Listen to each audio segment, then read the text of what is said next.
No peace! No peace! And stop the lies! Tyrone West didn't have to die! Tell the truth and stop the lies! Tyrone West didn't have to die! Tell the truth and stop the lies! Tyrone West didn't have to die! WJZ's live Monique Riego has the calls and the latest from police tonight. Monique? Well, Mary, in the tapes, you can hear an officer frantically calling for help. Cell phone video captures tense moments following a traffic stop that turned into a deadly altercation between Baltimore police and 44-year-old Tyrone West. It happened last Thursday in Northeast Baltimore. Investigators say police wanted to search West's car for drugs, but he resisted arrest and stopped breathing after a struggle with officers who then tried to give him CPR. But several witnesses have reported that police beat West unconscious. They were hitting him with batons, they were kicking him in his head, they were kicking him in his back. This weekend, West's family asked for the public's help in finding out what really happened. We ask that the community look at this not as an isolated incident, but as a microcosm of the greater issues within Baltimore City. Welcome to another edition of Critical Insight in Your World News. I'm your host, Solomon Kamajan, and today it's an honor to be joined by Marcus Pettiford, who is the son of the late Anthony Anderson. According to this multi-million-dollar lawsuit, 46-year-old Anthony Anderson died from police brutality. In September 2012, police confronted Anderson in East Baltimore suspecting a drug deal. They say an officer then bear-hugged Anderson and tackled him to the ground. Family members say they saw it happen. What happened on the day that your father was murdered? What happened? What are the circumstances? And take as much time as you want explaining. Oh, basically what happened, he had came down to my grandmother's house on Biddle and Lawford, to prepare for one of my nieces, Jakayla Anderson, one of her birthday parties, which was supposed to be the following day. Tony came in the bar. He walked, because they live right there. He walked down to the bar, went in the bar, came out with 2 bags.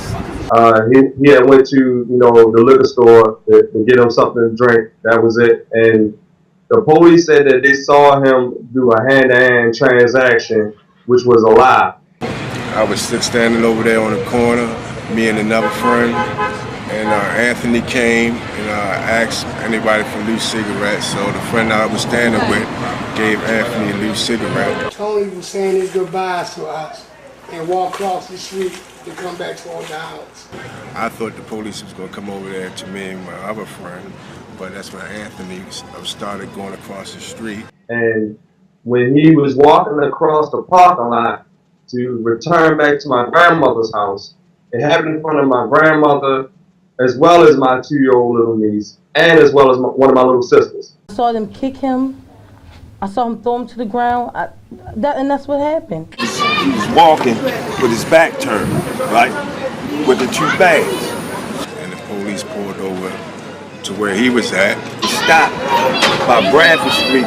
They jumped out the car. At least one of them, the one that grabbed him. One jumped out the back.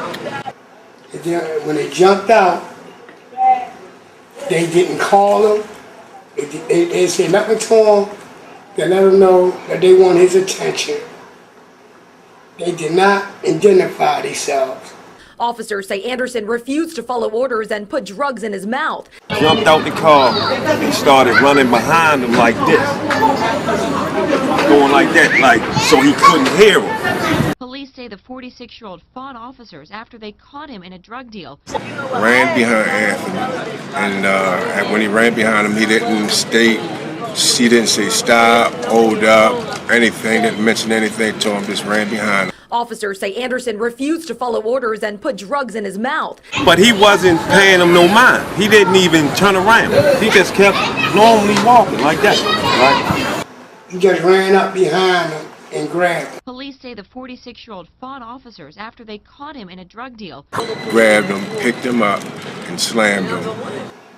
That's when the officer took it upon himself and picked him up and slammed him.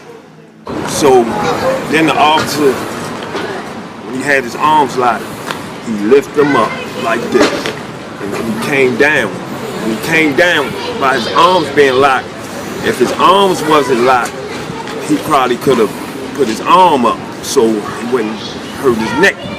So he lifted him up and brought him down hard. And he didn't resist nothing. He did not resist or nothing. You just feel like, you know, when Slate Grady from behind, you not like this. That's it. How's you gonna resist? So he couldn't like get his balance together. So the officer did like this. Because he was saying, I guess he was telling him he's hurt. I'm hurt, man. So the officer said, stop faking. And kicked him. I saw this. He kicked him. He said, stop faking. And, you know, kicked him a few times after he done slammed him, you know, roughing him up. Anderson died from blunt force injuries, including a ruptured spleen and 8 fractured ribs. One police was checking him. Then he couldn't sit up by himself, so the police lifted him up. And what he did, after he lifted him up, he propped Anthony on the back, put his back on his leg so he could make it look like he's sitting up. But at that time, he was already knocked out. We heard later that he died. The state medical examiner ruled his death a homicide. In January, the state's attorney decided not to file charges against the officers, saying police did not use excessive force. Anderson's family was outraged. We do not have a problem with the Baltimore City Police Department. We have a problem with officers that take their job, think they're above the law. The family wants their loss to spur changes in the police department. There's not discipline, there's no accountability. They fail to train, they fail to supervise, and as a result, the citizens are placed in peril. The Baltimore Police Department has not commented on the lawsuit. And so, like I said, all of this happened in front of my grandmother. Can you even imagine something like that happening in front of your mother? That's devastating. You know, that's devastating for her, you know, and that will scar her for the rest of her life, as well as my 2-year-old little niece, who will never get to see her grandfather ever again. Witnesses reported police brutality. More than a year later, an independent committee determined the police were justified. It's clear to me that there was no crime committed here.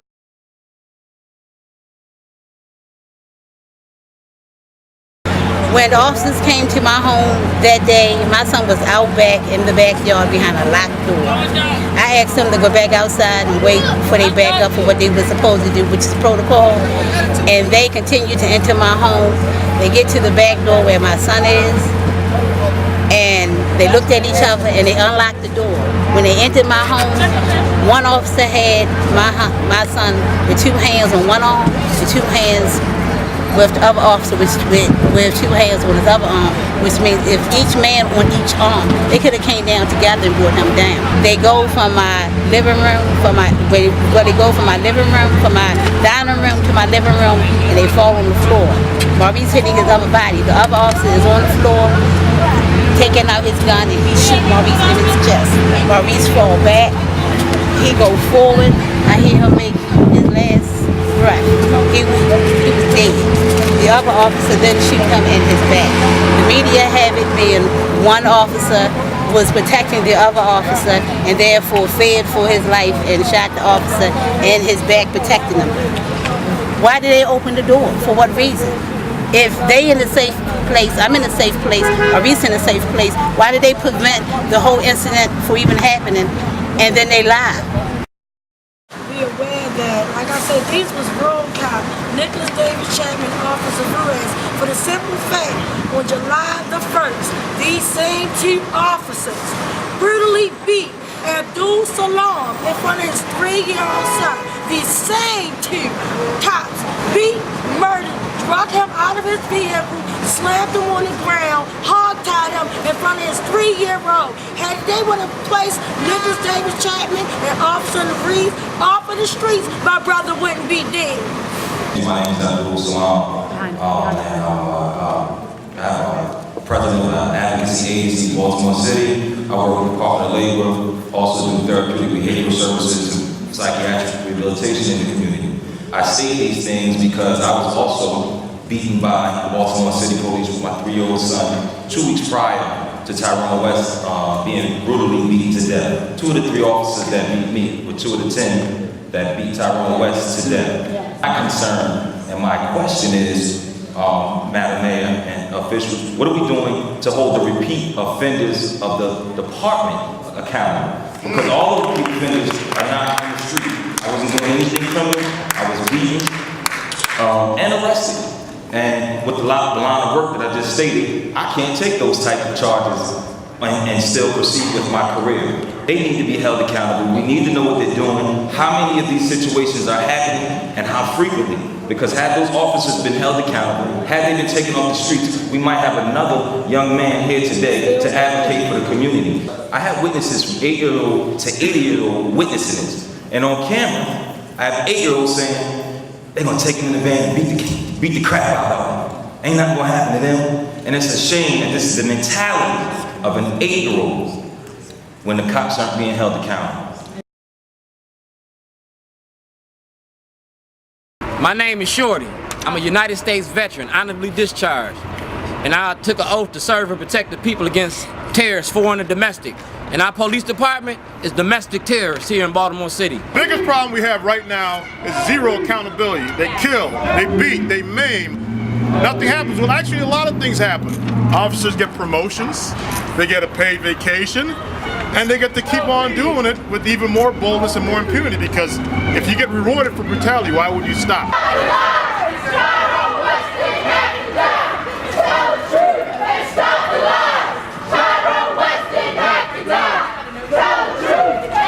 National standards on autopsies say that there's no reason that something should not be concluded in 90 days.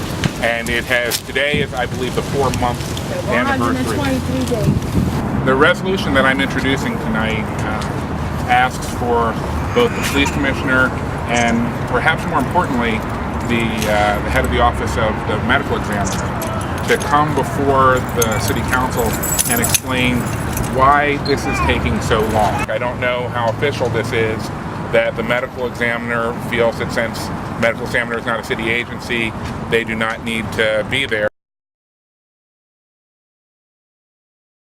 Tyrone West! Justice for Tyrone West! Justice for Tyrone West! Justice for Tyrone West! What do we want? Justice! When do we want it? Now!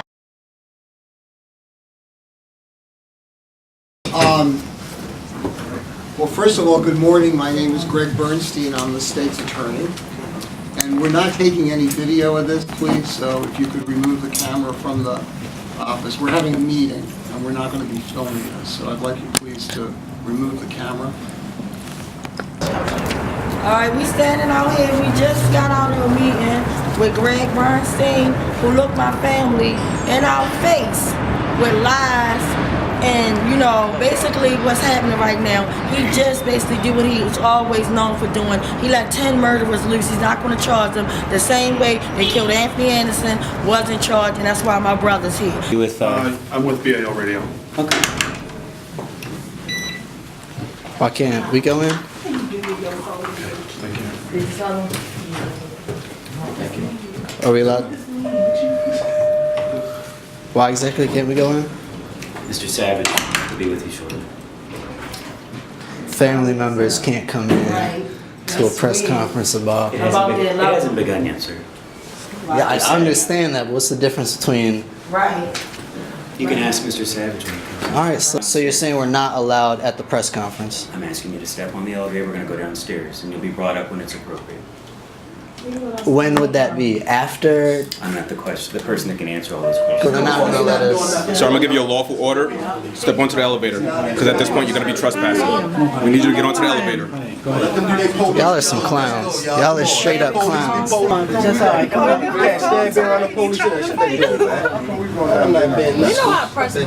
Both of you are clowns. Just wait in the lobby, please. Okay. Everybody. We went from waiting on the 11th floor to being invited into the press conference to having to wait in the lobby like servants. transparency. But you send us from in there, this our relative. You let everyone else in there except for us. Those people are not related to Tyrone. We are. We would just want. They just want Greg Bernstein to tell us little lies that they did. They even called on the police radio to send help. As a matter of fact, here come 2 officers there in the door. Yeah.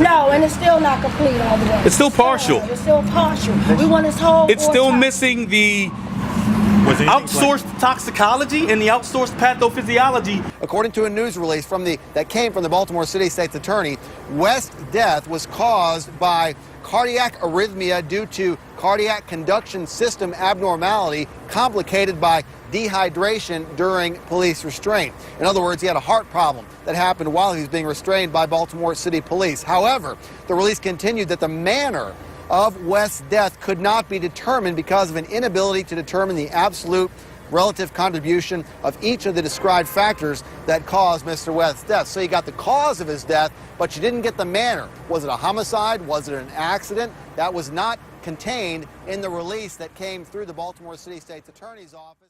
I was a pre-med major, so all those little words meant absolutely nothing to me. I read right through them. Cardiac arrhythmia? Okay. If I took a show of hands in this room, 75% of the people in here may have an irregular heartbeat.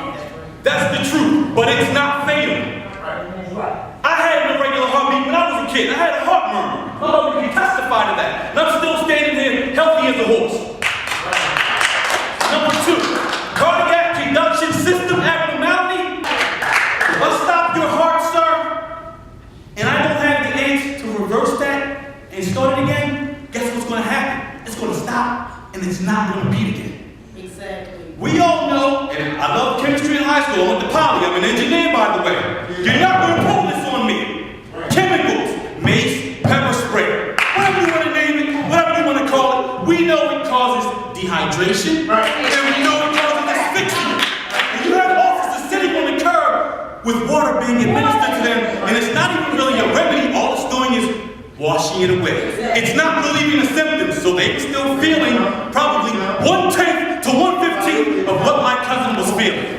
Thirdly, and I'm going to leave with this. Right now, you guys took 145 days to play the chicken or the egg theory. Which one came first? Which one came first? We know my cousin was beaten, tased, maybe kicked, stomped, punched. We know this. There are witness accounts that attest to that fact. What you guys did wrong was come up with it 145 days later. Had you said it on day 2, I might have scratched my head and said, hey, maybe there's something there. But what you're trying to cover up, I'm going to say it, you're trying to cover up the fact that he was beaten, but he wasn't beaten to death. He was beaten after death. You brutal police officer beat, stomped him, and beat him after he was dead. If the taser didn't kill him and the mace and the pepper spray didn't kill him, it was a combination of the two. But the mere fact that your officers didn't exercise enough restraint to say, we have a medical emergency, we administer lethal force, and damn, we're beating somebody 2 to 3 minutes after he was already dead. Posthumously. What type of savages do that?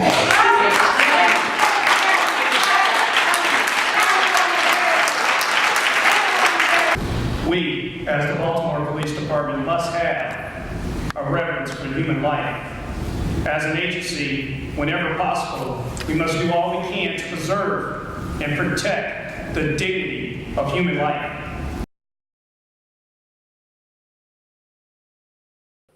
These were 10 armed police officers, Baltimore City 10 and guns. Morgan State. Yes. And to be clear, Tyrone West was unarmed. Unarmed. Unarmed. Nobody came to my family to say, you know, we're sorry for your loss and we're going to do an investigation. Nobody did that. We came out, we went to different agencies to figure out what was going on. The medical examiner office was withholding the autopsy. They released it and it's still only half of the autopsy. They beat my cousin to death. They beat my cousin to death. My cousin wasn't shot. He wasn't stabbed. He was beating. Can you imagine how long that takes? Exactly. in order for someone to die?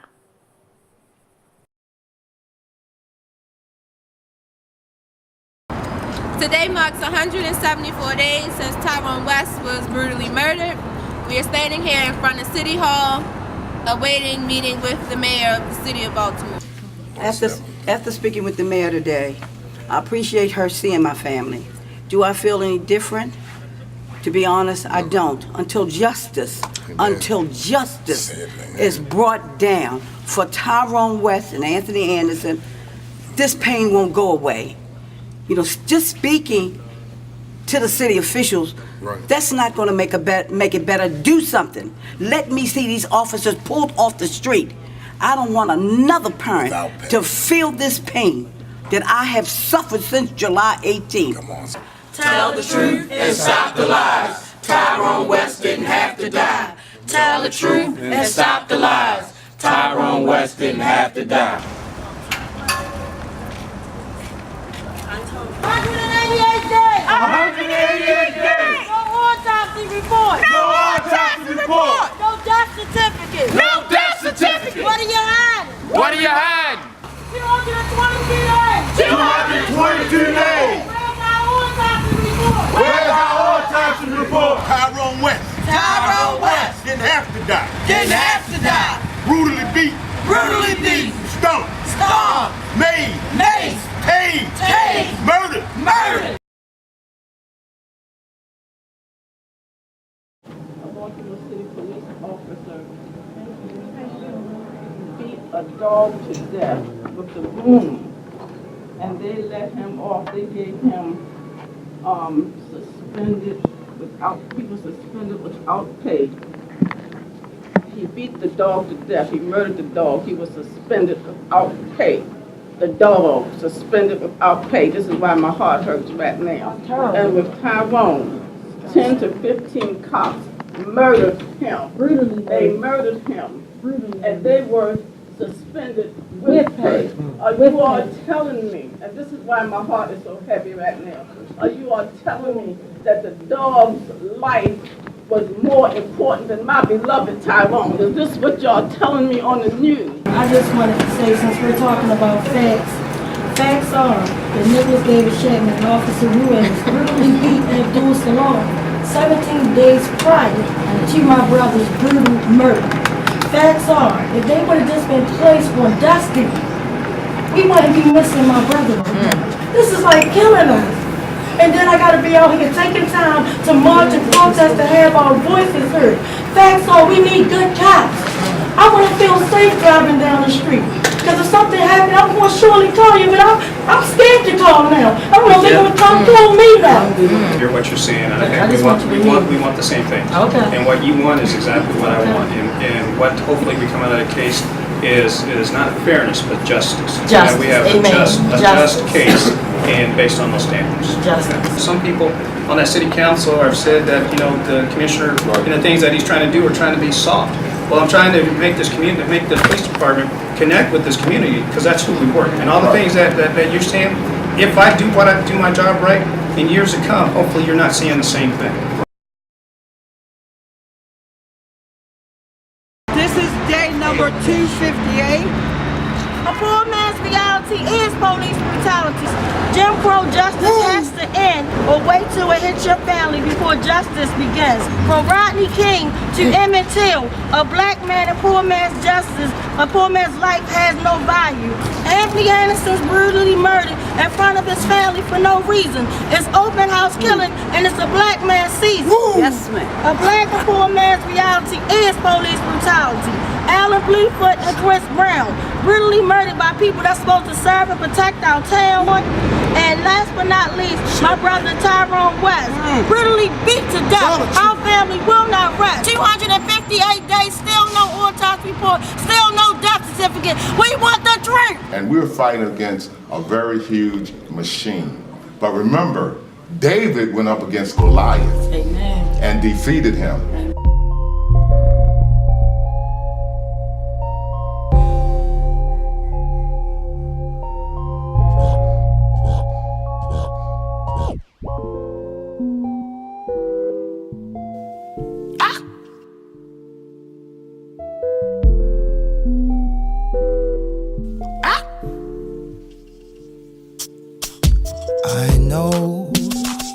scared.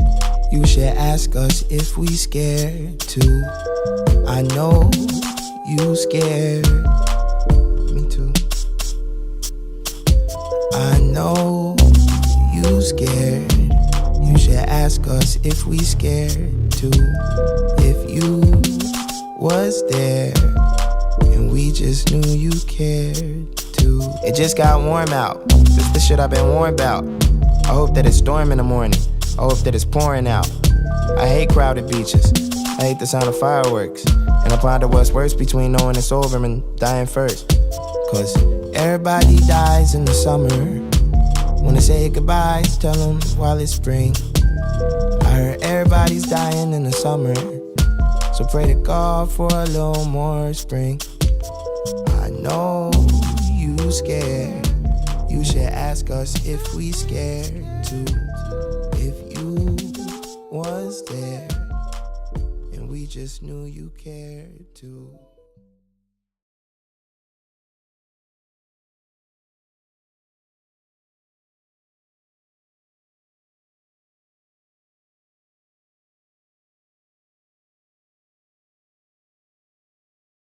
We have this reverence for police officers that it's difficult, I think, as a society to question them, or at least kind of mainstream society, right? The society that doesn't have to interact with them in this kind of hyper-vigilant environment, assume they make the best decisions, you know, that they're professional, that they have information that we don't have, and that they make their decisions based on, you know, scientific evidence or training or these kinds of things. The reality is often much different, right? Police officers make decisions based on a lot of things that in the literature they call it perceptual shorthand, right? So it's a way of reading a situation really, really quickly, and inevitably race is integrated into that.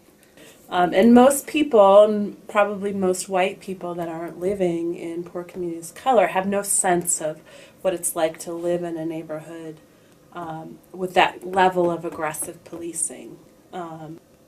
Because people don't see it, especially people kind of outside of these neighborhoods, don't see the reality of what it means to be policed like this every single day, and to kind of have the state presence in your backyard, so to speak, all the time. And there's a researcher from Stanford that has done several studies in terms of blackness and dangerousness, and the association that people, and she did the study with college students, mostly white male college students, and with police officers. And demonstrate that there is this association, right, of criminality, of dangerousness, of kind of fear and hesitancy. And there's not a lot of consistent evidence in self-report data, especially with relation to drugs, which is where a lot of these kind of conflicts are, right? Even the Tyrone West case, the justification was his assumed involvement in some sort of drug activity. But there's no evidence empirically based on self-report data that African Americans are participating in selling or dealing at the rates that they're being represented in terms of arrest and incarceration.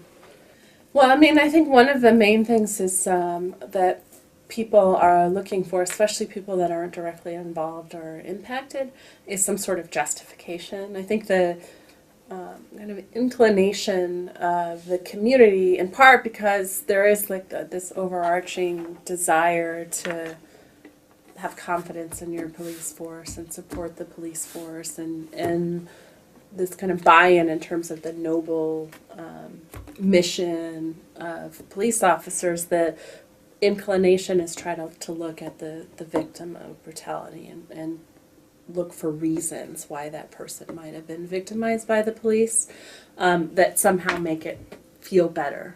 It doesn't matter, in essence, if the person is engaged in criminality or not.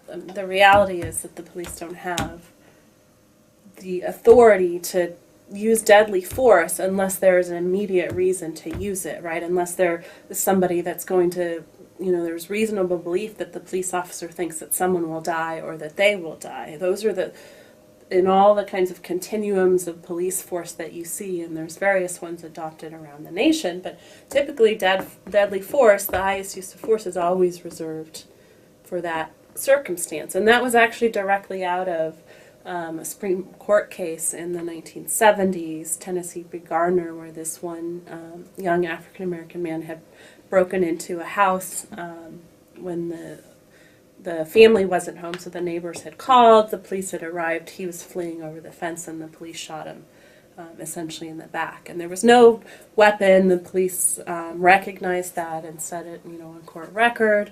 But the rule was the fleeing felon rule. You just shoot him. And it doesn't matter if there's a threat to life. And the U.S. Supreme Court was like, and the justification. And so this kind of notion of suspiciousness and dangerousness that follows, especially young African-American men around their daily lives, right? That is also another layer of the problem, which is much more deeply rooted in society as opposed to just kind of a police mentality, but equally problematic, right? And it's, but oftentimes, there are ways to delay getting information, and some of those are bureaucratic. Right, so if I'm going to charge you outrageous fees for making copies of things, or I'm going to take a lot of time to push things through the process. And policing agencies and local governments are massive bureaucracies. And that's one of the frustrations that citizens have with working with bureaucracies, regardless of the type. Right, but it's advantageous for the bureaucracy to have all these systems in place when you're trying to kind of scrutinize or evaluate what they're doing, because you can create artificial delays. And I think the hope is that people will just kind of stop paying attention, that they'll get frustrated, and that's what happens a lot of time. People are like, I can't deal with it anymore, I can't wait, I just need to move on. And I think that there is a level of kind of banking on that, right, to get people to just forget or not pay attention anymore.